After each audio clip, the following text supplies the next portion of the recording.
mà rường đấy có lọ sắc xa mà hà mô để chia đỏ nâng và ông xâm đáy chung pua vì khổ mà ông để lô miền cái đây ấp sọc là nực đời trán cứ thà thật trây nâng anh chẳng cái nào cứ thà bảo nâng srei nâng cứ về chọ này về đụt về sâu tam cái dễ rụp lên lần rô học thập bẹ cái nào nâng anh ai để snat sna nâng mơ snat sna nâng nị dê snat sna nâng pa qua lại nâng châu rương nâng anh nè châu rương rìa kẹt để chấm ra là nâng chẳng hay tre và rồng vô thì sạt có tiện tôn nâng rương nâng để pre sama sam put sầm đai sôm bay tè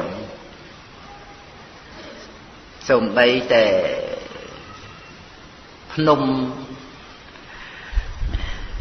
pre sama năng anh ông lơ khơi thay chỉ phnom thom nắng á năng anh còn nơi tè trong cái chuyện là chấm pua phi khọ nâng cứ bạch chăm riệp rọc ấy tràn tê vì pro tôi ta men tên nâng thả ông nát này cho cứ cái này nâng chăm bạch thông tông ấy thế bỏ ai rồi lum ai đua chẳng ai nè vẫn đất vì đám miền cũng lăng mom đôi phnom presmai đôi chứ lăng mom nâng phần tại nơi tại rồi lùng đua từ bàn đòi nát này rìa kẹ nâng bán phở ông trong sầm đai thì phần ngao của cô thì sạp nâng chẳng có nào cứ nơi nâng cô bà riêng là xây rìa chia rụp rộm chẳng hay rìa rộng bồ rì sát cao nơi nông cầm nao từ ngao nâng là o tăng thì sốt màu chẳng o nè cô mẹ nà miền nốt miền ấy xa đo tập bê ông nhỏ chênh màu nâng cứ thả từ ngao cô mẹ ấy cả lấy na để trừ nốt ở mấy cô mấy cứ xa nê nâng cứ đôi cây đi puk ấy nông bẹt và tha riệp rập vì làm o này bẹt rồng bồ sát của sao là cám năm ai để sinh thị có bệt nến tận té sel pram trên tụm nục cầm rồng ai bẹt rồng bồ sát nâng anh lọ sạch nâng chân nè lọc cao chia sẽ đặt chạm một quạt tay tề này nòm ao cho phụ chuyên đừng lái cầm sel pram bọn nâng từ ao phó không có quạt thì ca còn tại của sáu về ao phó không có đệ sân thị ca năng này hay cứ miền ca là Mosika bẹt tết bê lịch ấy hay còn nực đỏ côn bẹt phải chơi cặp bột côn bẹt sma sam bột ấy nâng chẳng rằng chẳng cứ mình miền chọp ẩn tiện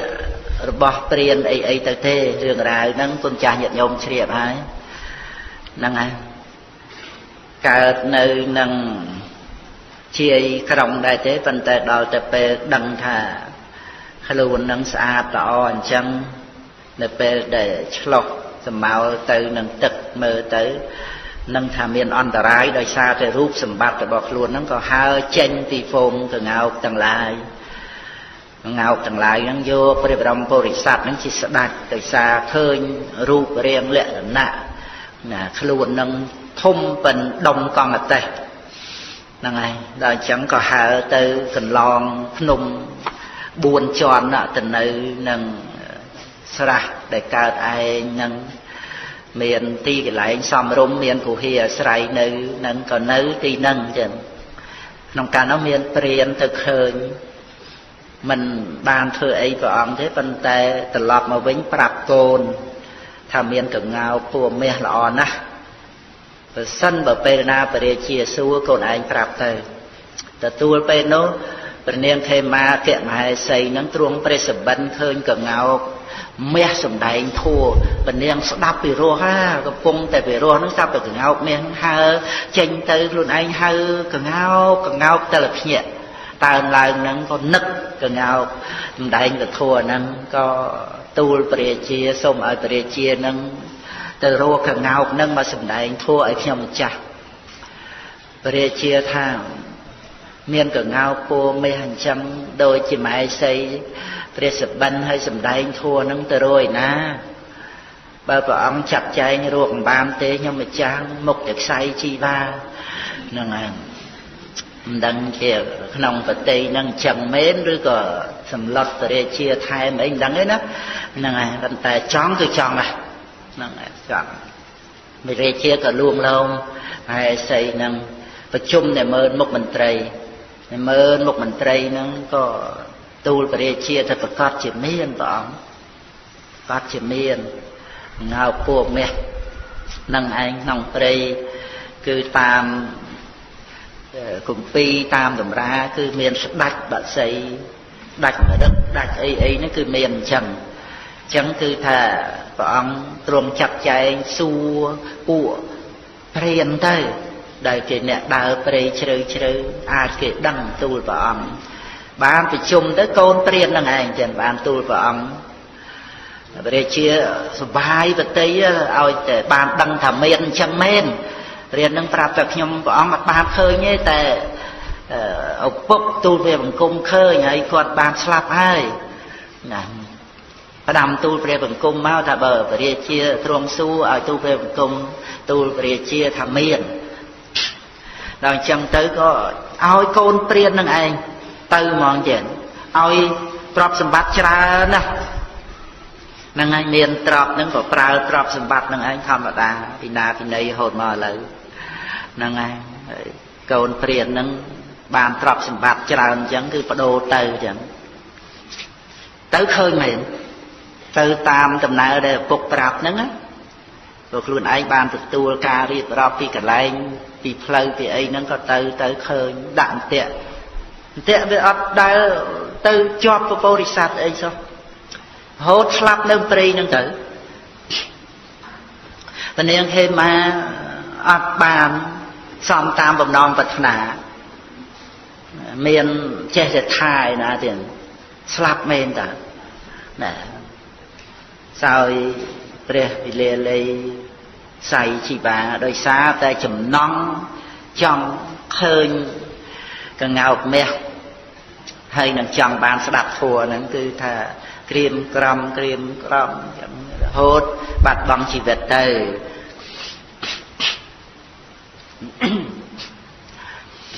ហើយព្រះរាជាដោយអំណាចនៃសេចក្តីស្រឡាញ់មហេសីចឹងព្រះអង្គទ្រង់វងវែងថាអញ្ចឹងវែងគិតអីមិនឃើញទៅខឹងនឹងកងោកមាសនោះដោយសារតែមានកងោកនឹងឯងបានជាធ្វើឲ្យមហេសីយើងអស់ជីវិតចោលយើងដល់ខឹងអញ្ចឹងទៅក៏កើតនៅការចងពីបានឆ្លាក់អក្សរនឹងផ្ទាំងមាសគឺថានៅព្រៃហែមពៀនកន្លងភ្នំទី4ទៅមានការរស់នៅនៃកងោកមាសនរណាបានបរិភោគសាច់ឈាមកងោកមាសនឹងមិនចាស់មិនស្លាប់ដាក់ក្នុងហេតុរតនៈមួយហើយក៏សោយប្រតិវង្គតទៅតាមមហេសីទៅស្ដេចក្រោយមកឃើញចំណាមាសអញ្ចឹងដាក់ក្នុងហេតុរតនៈទៀតគឺមិនមែនធ្វើលេងទេមិនមែនសរសេរកវីកវចលេងទេណាគឺចាត់ឲ្យព្រានទៅទេក្នុងរយៈពេលមួយជំនាន់ហ្នឹងប្រហែលជា100ឆ្នាំគឺស្លាប់ព្រាននៅក្នុងព្រៃហ្នឹងអស់មួយជំនាន់ហើយមួយជំនាន់ទៀតគឺអស់6ជំនាន់ស្លាប់ព្រានអត់ចាប់ងៅព្រះពោធិសត្វបានដល់ជំនាន់ទី7ព្រានទី7ក្នុងរជ្ជកាលទី7នៃព្រះរាជាបន្តអំពីព្រះរាជាជាមួយនឹងព្រះនាងខេមានឹងមក ព្រានទី7ហ្នឹងទៅអស់7ឆ្នាំចាប់អត់បានប៉ុន្តែចេះពិចារណាមើលទៅមិនបានជាមិនជាប់អន្ទាក់ឃើញចរិយាវត្តព្រះពោធិសត្វណាអាយុច្រើនទេណាហ្នឹងហើយចូលមក700ឆ្នាំហើយអាយុងោឃើញការនមស្ការព្រឹកល្ងាចចឹងហើយដឹងថាប្រកាសជាប្រព្រឹត្តព្រះមច្ចរិយធម៌ហើយហ្នឹងហើយ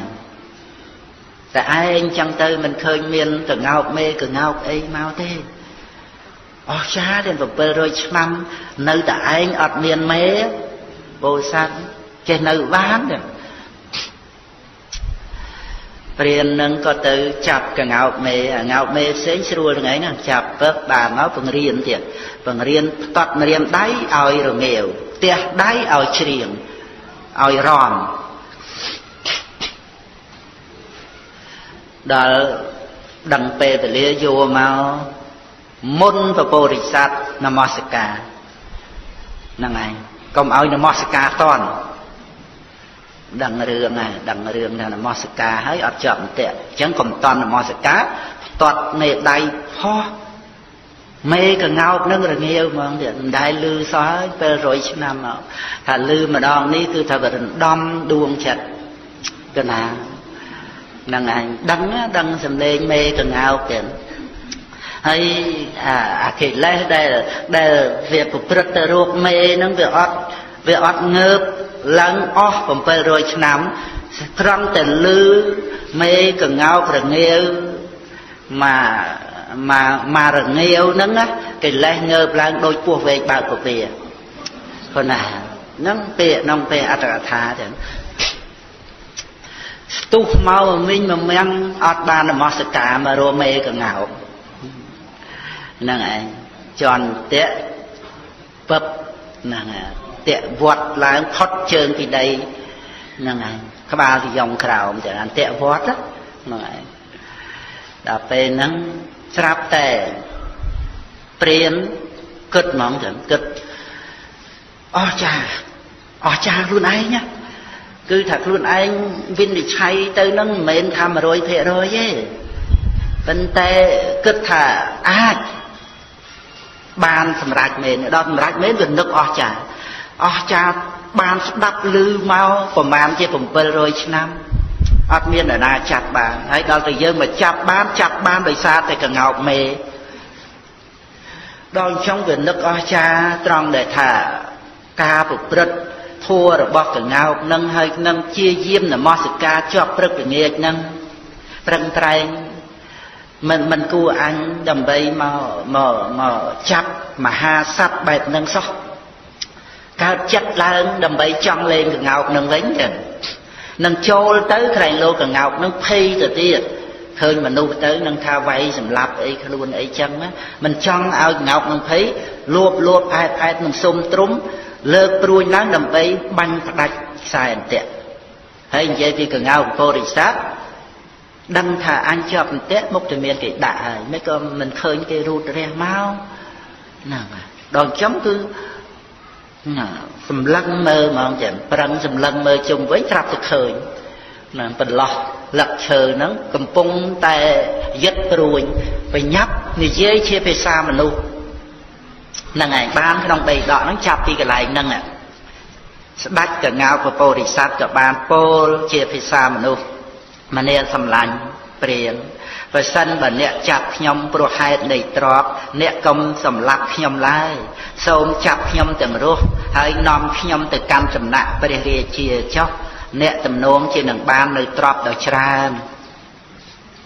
និយាយអញ្ចឹងណាបញ្ញាប់និយាយមកព្រោះគេឃើញលើកព្រួយមានបាញ់មានអត់បាននឹកបន្តិចបន្តួចថាគេបាញ់លេងខ្លួនឯងណា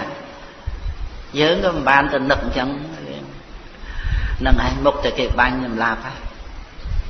ប៉ុន្តែនឹកដើម្បីការពារអាយុជីវិតហ្នឹងគឺថាគ្រាន់តែសម្លាប់យកសាច់បរិភោគហ្នឹងវាមិនប្រមាណទេពីព្រោះសមត្ថភាពរបស់ព្រះអង្គហ្នឹងអាចធ្វើឲ្យព្រះរាជាជ្រះថ្លាហើយនឹងបានទ្រព្យដល់ព្រាននឹងច្រើនហ្នឹងហើយ បានកូនព្រានព្រៃហ្នឹងពោលថាធ្នូដល់ប្រសើរនឹងព្រួយនេះខ្ញុំមិនមែនចិត្តប្រំព្រៀបដើម្បីនឹងបាញ់អ្នកក្នុងថ្ងៃនេះទេខ្ញុំនឹងបាញ់ផ្ដាច់ខ្សែអន្ទាក់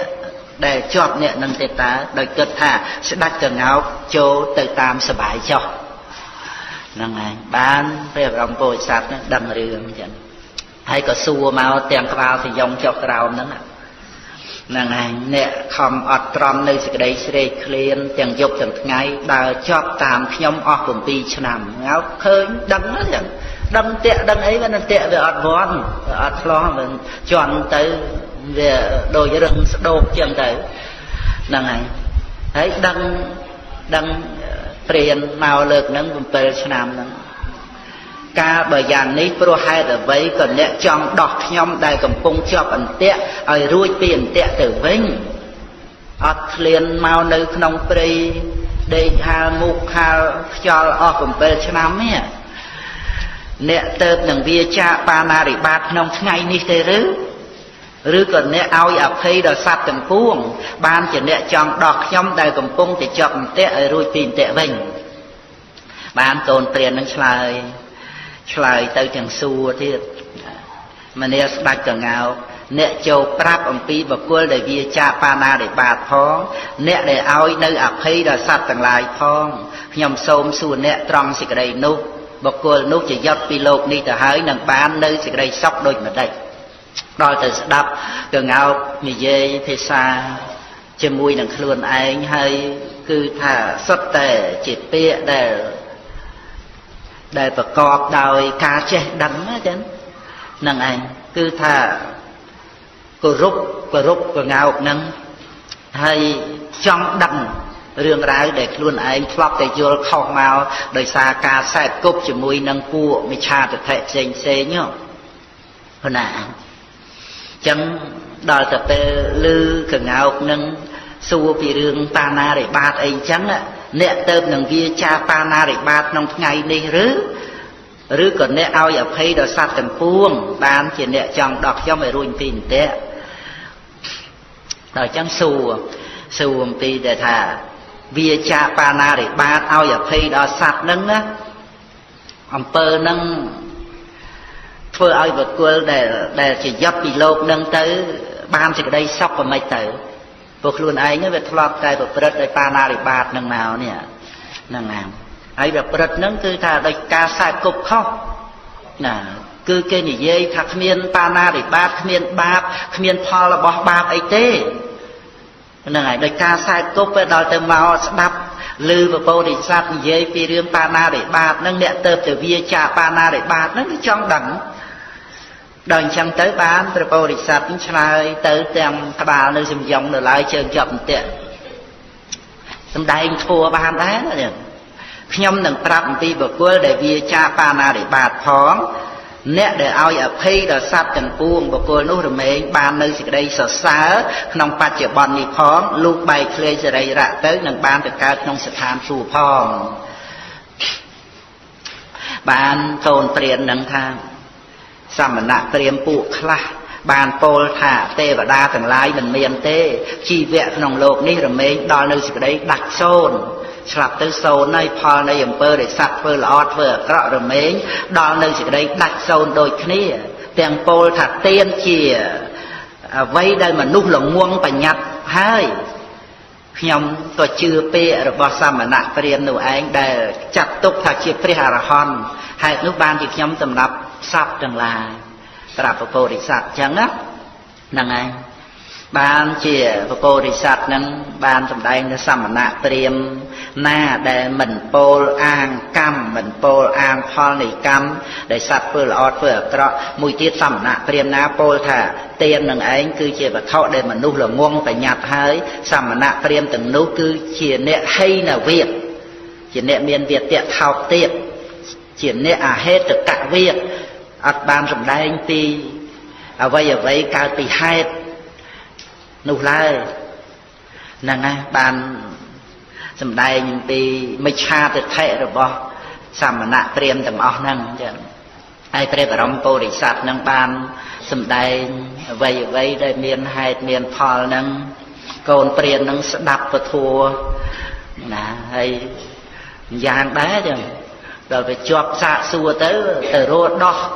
បន្ទាក់អីឲ្យស្រួលបួលអីអត់ទេសួរធัวទាំងអ្នកសំដែងធัวក្បាលយ៉ងចុះក្រោមហ្នឹងហើយវាចង់ដឹងវិញ្ញាតបញ្ញាប់ហ្នឹងក៏សួរទៅនោះក៏បញ្ញាប់ឆ្លើយប្រាប់មកហ្នឹងហើយបានកូនព្រានហ្នឹងក៏ពោលទៅថាពាក្យរបស់អ្នកហ្នឹងពិតប្រាកដមែនហើយព្រោះទានជាគុណជាតិដែលមានផលអត្តផលដូចម្ដេចកើតទៅផលនៃអំពើដែលសត្វធ្វើល្អអាក្រក់ហ្នឹងក៏ដូចគ្នាម្យ៉ាងទៀតទានជាគុណជាតិដែលមនុស្សល្ងងបញ្ញត្តិហើយយ៉ាងម៉េចទៅមិនមែនឡើយខ្ញុំធ្វើអំពើដូចម្ដេចធ្វើដោយហេតុដូចម្ដេចប្រព្រឹត្តដូចម្ដេចខ្សែតនៅអ្វីដោយគុណនៃតបៈដូចម្ដេចមិនក៏បីធ្លាក់ទៅក្នុងនរកយ៉ាងណាមនាស្ដាច់កងោកសូមអ្នកប្រាប់សេចក្តីនោះដល់ខ្ញុំដោយអបាយយ៉ាងនេះសួរទៀតអត់មានតាមទៅដោះចេញពីអន្ទាក់សួរឥឡូវឲ្យខ្ញុំធ្វើម៉េចដើម្បីឲ្យខ្ញុំរួចពីនរកកុំឲ្យខ្ញុំស្លាប់ទៅធ្លាក់នរកបានពពោធិសត្វឆ្លើយថាពួកសមណៈព្រានណាមួយនៅលើផែនដីជាអ្នកស្លៀកដណ្ដប់សម្ពុតការសាវៈប្រព្រឹត្តក្នុងភេទជាបុគ្គលមិនមានផ្ទះត្រាច់ទៅបិណ្ឌបាតពីព្រឹកក្នុងការគូវាចាកិរិយាត្រាច់ទៅក្នុងការខុសជាអ្នកស្ងប់រងាប់អ្នកចូលទៅរកសមណៈទៅនោះតាមការគូក្នុងទីនោះហើយចូលសាកសួរចុះប្រយោជន៍ណាដែលជាទីពេញចិត្តរបស់អ្នកលោកនឹងប្រាប់នៅប្រយោជន៍នោះជាប្រយោជន៍ក្នុងលោកនេះនិងក្នុងលោកខាងមុខដល់អ្នកតាមទំនោរនៃការចេះដឹងរបស់លោកសម្ដែងពធហ្នឹងគឺសម្ដែងពីគុណព្រះវិជ័យកពុទ្ធហ្នឹងហើយដែលសមណៈនៅលើផែនដីជាអ្នកស្លៀកដណ្ដប់ពុទ្ធការសាវៈព្រឹត្តនៅភេទជាបុគ្គលអត់មានផ្ទះត្រាច់ទៅបិណ្ឌបាតពីព្រឹកក្នុងការគួវាចានៅការត្រាច់ខុសទៅក្នុងការក៏ជាបុគ្គលស្ងប់រងាប់អ្នកចូលទៅរកសមណៈនោះសម្ដែងប្រាប់ពីគុណរបស់សមណៈហ្នឹងគឺមានអញ្ចឹងតាមការគួចោះចូលទៅរកទៅហើយសាកសួរទៅប្រយោជន៍ណាជាទីពេញចិត្តរបស់អ្នកលោកនឹងប្រាប់នៅប្រយោជន៍នោះជាប្រយោជន៍ក្នុងលោកនេះនិងក្នុងលោកខាងមុខដល់អ្នកតាមទំនោរនៃការចេះដឹងស្ដាប់ទៅវាមានចិត្តបង្អោនទៅរកភាពជាសមណៈនឹងឯងទៀតដែលជាអ្នកស្លៀកដណ្ដប់ពុទ្ធការសាវៈជាអ្នកមិនមានផ្ទះណានឹងឯងទៀតហើយ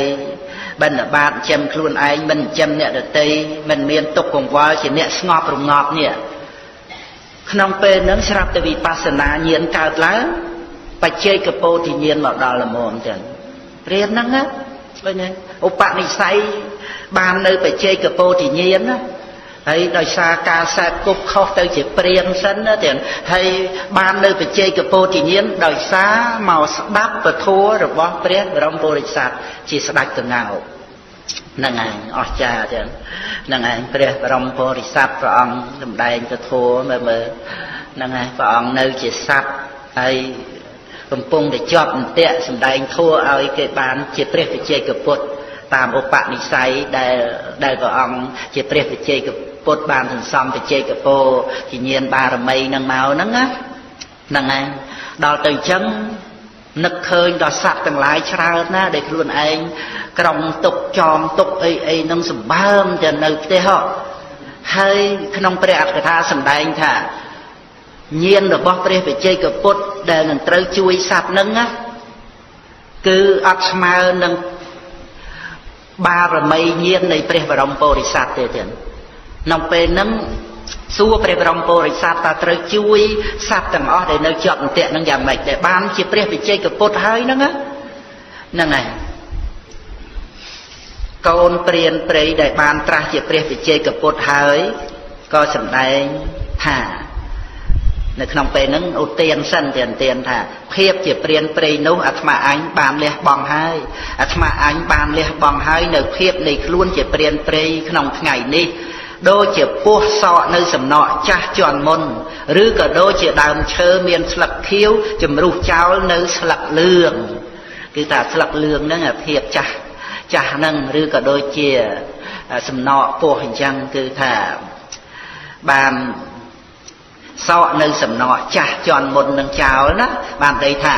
លះបង់នៅភាពជាព្រានព្រៃនឹងហើយ ព្រានព្រៃនឹងជាតំណាងនៃកិលេសទាំងអស់ហ្នឹងបានលះបង់ចោលហើយដល់អញ្ចឹងទៅព្រះបរមពុរិស័ទសួរថាធម្មតាបើអ្នកបាននៅបច្ចេកពោធិញ្ញាណហើយអ្នកធ្វើសច្ចកិរិយាឲ្យសត្វទាំងអស់នឹងរួចទៅអានុភាពនៃបច្ចេកពោធិញ្ញាណនឹងឲ្យសម្រេចប្រាប់មកព្រះបច្ចេកពុទ្ធទៀតទៅចឹងបានព្រះបច្ចេកពុទ្ធនឹងក៏ធ្វើសច្ចកិរិយាថាពួកបក្សីណាច្រើនរួយដែលអាត្មាអញបានចងទុកក្បែរលំនៅរបស់ខ្លួនអាត្មាអញនឹងឲ្យនៅជីវិតដល់សត្វទាំងឡាយនោះក្នុងថ្ងៃនេះអាត្មាអញបានរួចចាកកិលេសហើយសត្វទាំងនោះចូលទៅកាន់លំនៅរបស់ខ្លួនចុះនេះជាសច្ចកិរិយាដែលព្រះអង្គរួចអំពីអន្ទាក់របស់កិលេសក៏សូមឲ្យសត្វទាំងអស់នោះរួចពីចំណងនៅផ្ទះឯនោះទៅនឹងឯងផុតអំពីសច្ចកិរិយាគឺថាសត្វទាំងអស់រួចពីអន្ទាក់រួចពីទ្រង់ទៅតាមលំនៅរបស់ខ្លួនចឹងក៏ណាបានព្រះសម្មាសម្ពុទ្ធព្រះអង្គទ្រង់ត្រាស់សម្ដែងបកាថាអភិសម្ពុទ្ធគាថាព្រះសម្មាសម្ពុទ្ធទ្រង់ត្រាស់ថាព្រានព្រៃមានអន្ទាក់ក្នុងដៃត្រាច់ទៅក្នុងព្រៃដើម្បីតាក់នៅស្ដេចកងោកដែលមានយសលុះតាក់នៅស្ដេចកងោកដែលមានយសបានហើយក៏បានរួចចាកសេចក្តីទុក្ខដោយតថាគតដែលបានរួចចាកពីសេចក្តីទុក្ខដោយសយំភូញាណដូច្នោះដែរនឹងព្រះអង្គទ្រង់សម្ដែងប្រកាសឡើងក្នុងពេលនោះឯងបានប្រជុំពជាដកទៅគឺថាស្ដេចកងោកនឹងបានមកជាតថាគតហើយព្រះវិជ័យកពុទ្ធនឹងបរិនិព្វានទៅហើយភិក្ខុដែលលោកនឹកអបសុខព្រោះតែអាស្រ័យនឹងស្ត្រីដែលជាទីស្រឡាញ់ធ្វើឲ្យលោកអបសុខនឹងចឹងស្ដាប់ពជាដកនឹងព្រះអង្គប្រកាសសច្ចធម៌ចឹងបានសម្រេចព្រះអរហន្តស្ដាប់ពជាដកនឹងមហាមោរជាដកចឹងបានសម្រេចព្រះអរហន្តជាព្រះអរហន្តបរិនិព្វានក្រោមមលុបសម្ពុតកាសាវៈចឹងគួរឲ្យជ្រះថ្លាណាក្នុងសាសនាទាំងសូមអនុមោទនា